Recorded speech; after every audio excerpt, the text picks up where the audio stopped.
Alors, une sixième vague est-elle inévitable après les fêtes? Comment sortir de cette pandémie? Les vaccins sont-ils aussi efficaces face aux variants Omicron?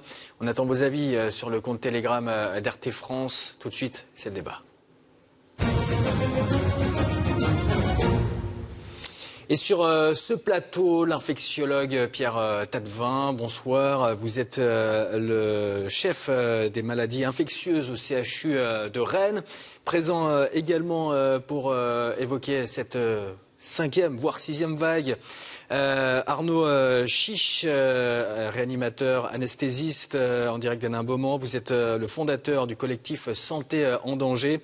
Et puis Gilles Bonnefond, porte-parole de l'Union syndicale des pharmaciens. Bonsoir messieurs, merci de répondre à nos questions. Arnaud Chiche, je commence avec vous. Vous êtes le fondateur du collectif Santé en danger. Est-ce qu'on est en danger face à ce variant Omicron ? Je déteste faire l'annonciateur de mauvaises nouvelles, hein, donc il faut pas. Je pense qu'il ne sert à rien d'être dans le misérabilisme et d'être dans la fatalité et de trop souffler dans des directions qui feraient peur aux Français. Il faut essayer d'avoir un discours quand même positif. Alors le discours positif, c'est que la vaccination va fonctionner contre ce variant, peut-être un peu moins bien, mais d'un autre côté, j'écoutais le professeur Flao tout à l'heure qui disait que la troisième dose risque d'entraîner vraiment une immunité très intéressante contre ce variant. Et tout l'intérêt, mais je me garderai bien d'aller trop loin parce que vous avez un éminent spécialiste sur votre plateau, mais tout l'intérêt des vaccins à ARN, c'est justement d'être capable après de s'adapter, et s'il faut faire un nouveau vaccin, il y aura un nouveau vaccin s'il y a besoin. Voilà, c'est tout. De toute façon, les Français ont compris que ce virus il mute, et que la manière de réagir, eh bien, ce serait évidemment peut-être d'améliorer le vaccin. Mais, une fois que j'ai dit ça, mon inquiétude à moi est toujours la même depuis 18 mois, c'est-à-dire depuis le Ségur de la santé. L'exécutif ne prend pas la mesure exacte du système de santé français.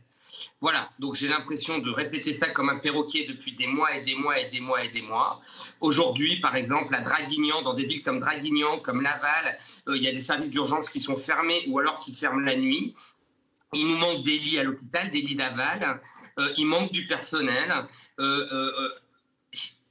La vaccination est évidemment la mesure principale à encourager, et ma foi, quand même, en France, le taux de vaccination, il est pas mal, il est insuffisant, et dans le monde, on essaie de vacciner le plus de monde possible, mais tous les pays du monde sont confrontés aussi à une insuffisance de leur système de santé. À un moment donné, les gens, il faut les soigner avec des infirmières, avec des lits, avec des médecins, avec de l'oxygène, avec des médicaments, et mon angoisse, c'est qu'aujourd'hui, même avant le pic de la vague, même avant la sixième vague, on a déjà du mal à soigner tout le monde. On est déjà en plan blanc dans beaucoup d'hôpitaux en France.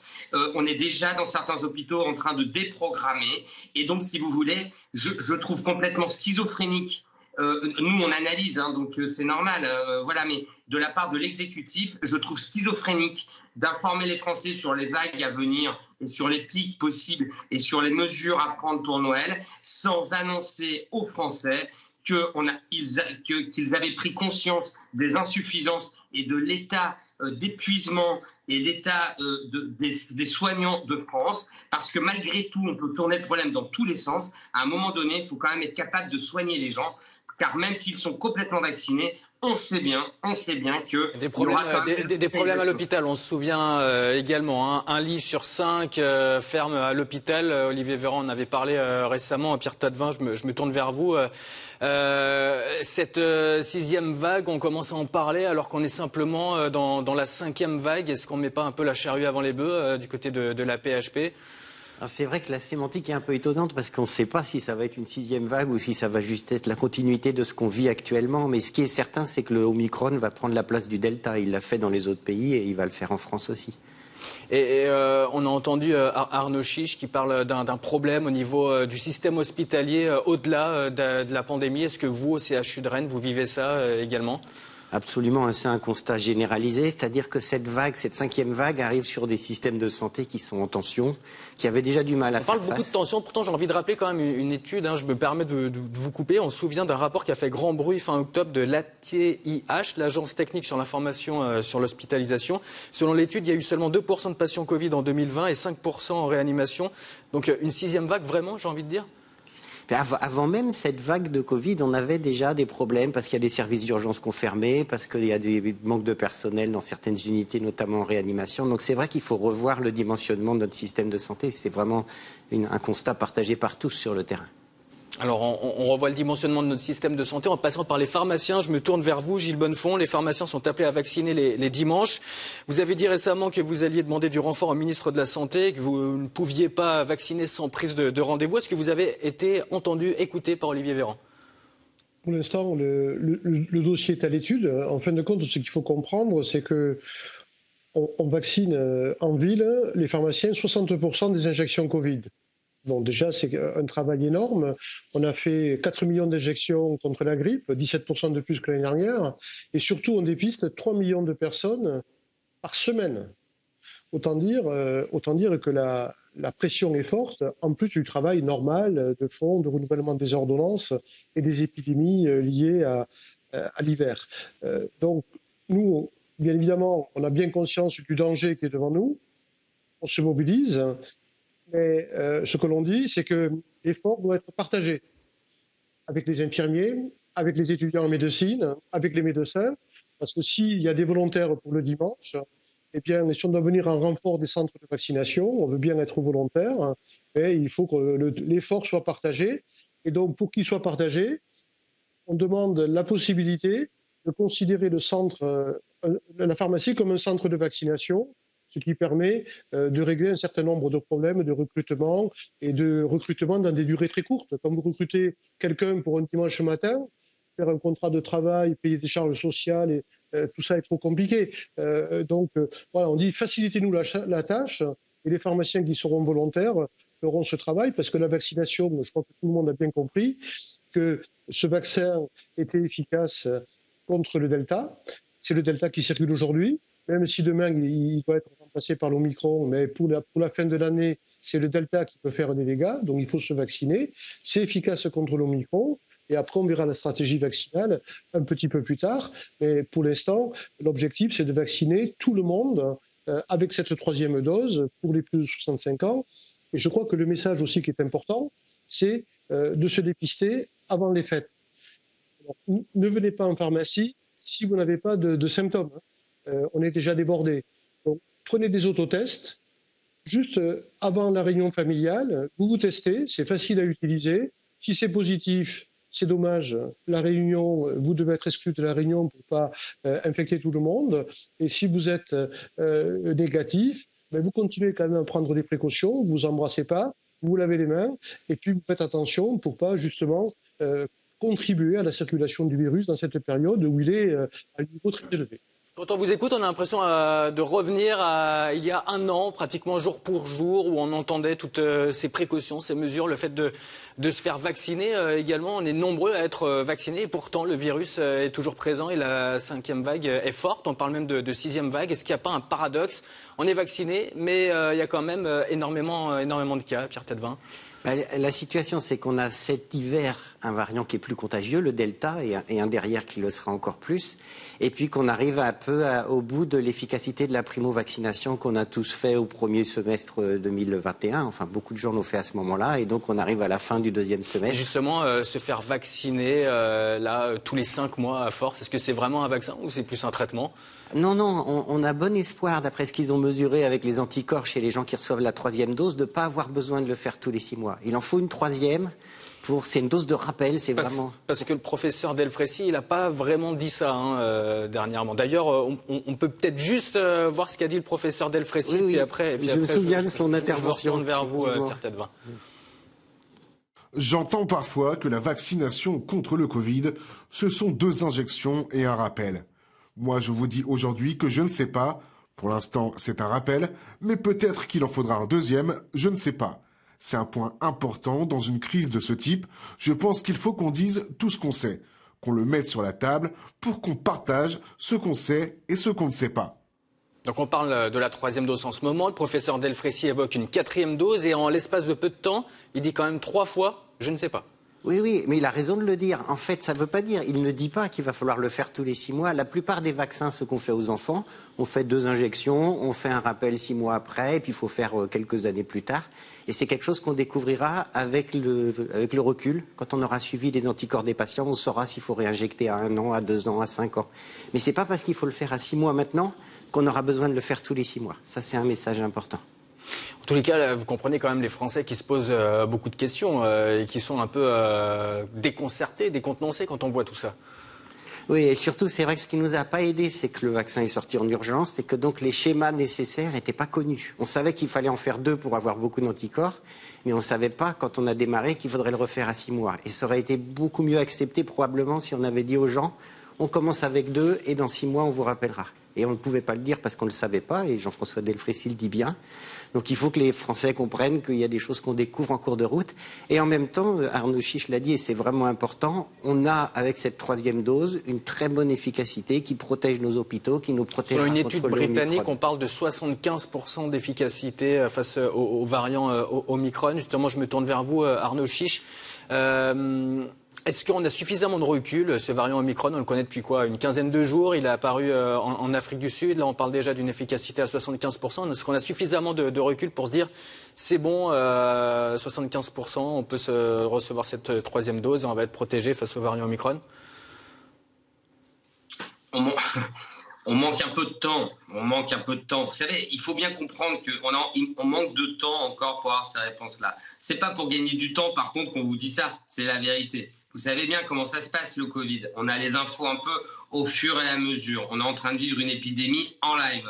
C'est-à-dire qu'on n'a pas tellement de références antérieures. Et donc, on doit avoir l'humilité. Et ça, je comprends bien que pour les Français, c'est difficile à comprendre, à entendre. Mais nous, vous savez, il faut bien comprendre que nous, les médecins, les scientifiques, depuis le premier jour où on a dû soigner ces patients-là, on n'a pas cessé d'apprendre des nouveaux signes cliniques, des nouvelles prises en charge thérapeutiques. On est dans un moment de grande plasticité où les informations, elles arrivent un peu au fur et à mesure. Mais je voudrais encore une fois appuyer mon propos. Je pense que c'est de la responsabilité de nous, justement, scientifiques, de dire aux tutelles et de dire à l'exécutif. Et je vois le professeur Tadevin, moi, j'ai besoin de gens comme vous, monsieur, pour appuyer le propos. Parce qu'en fait, je trouve vraiment, tant pis, je vais être vulgaire, dégueulasse de faire peur aux Français en leur parlant du prochain variant, en leur parlant des risques, en leur parlant des interrogations.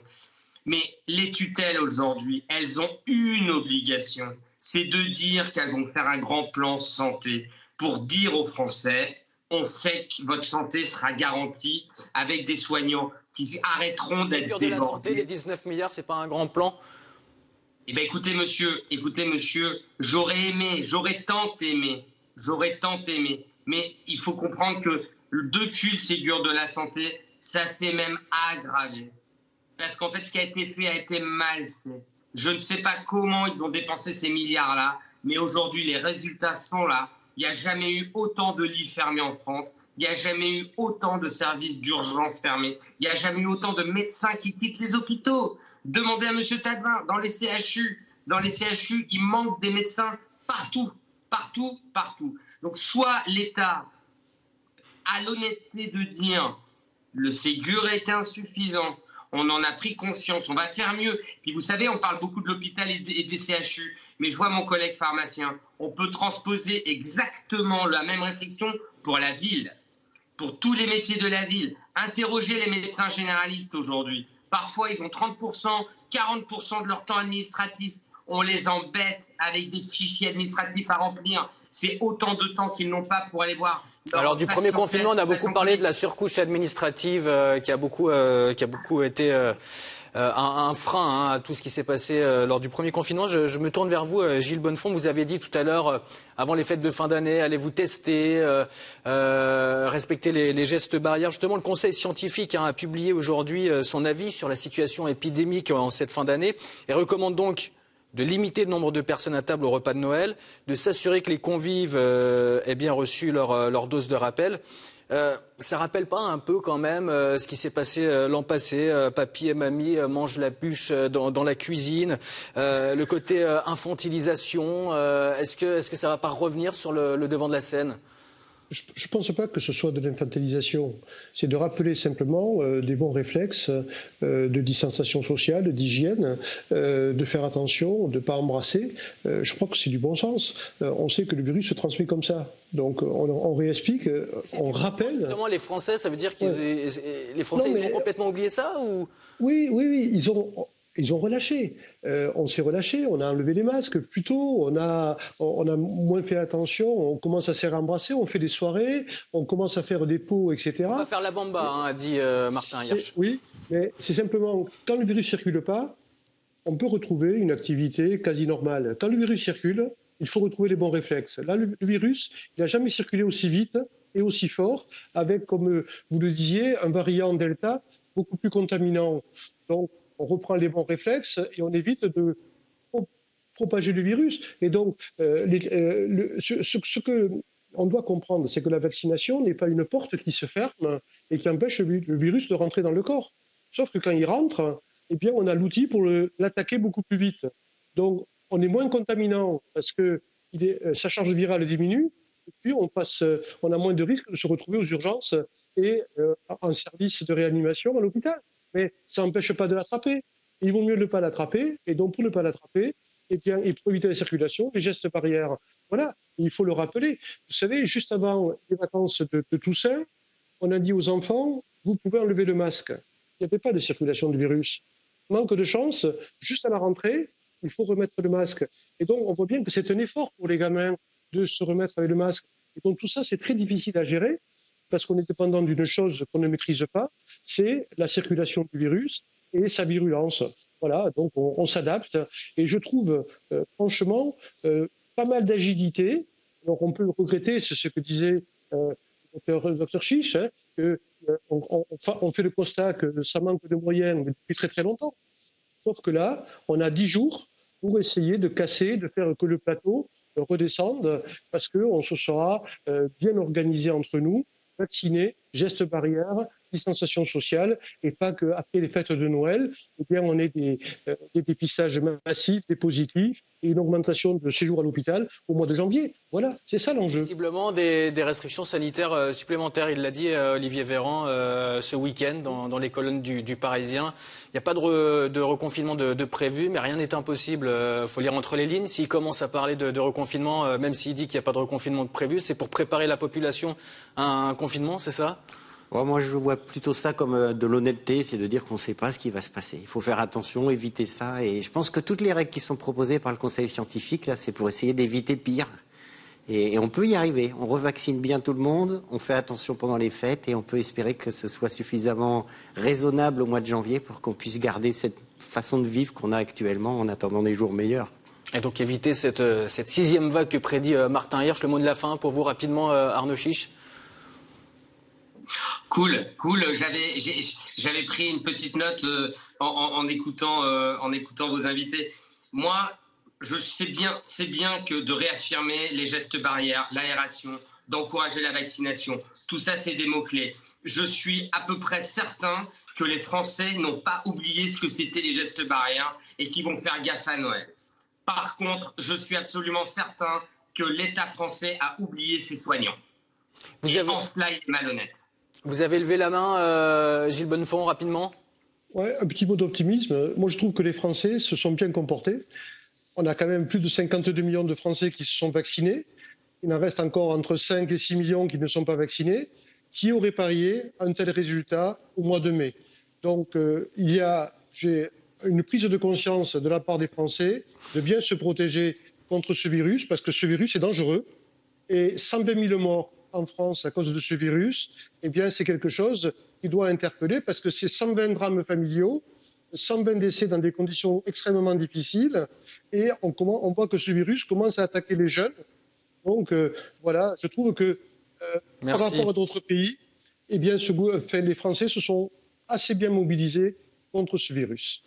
Merci messieurs d'avoir répondu à nos questions. Merci donc Gilles Bonnefond. Je rappelle que vous êtes le porte-parole de l'Union syndicale des pharmaciens. Merci Arnaud Chiche, médecin anesthésiste réanimateur et fondateur du collectif Santé en danger. Et puis Pierre Tattevin, infectiologue, chef du service des maladies infectieuses au CHU de Rennes.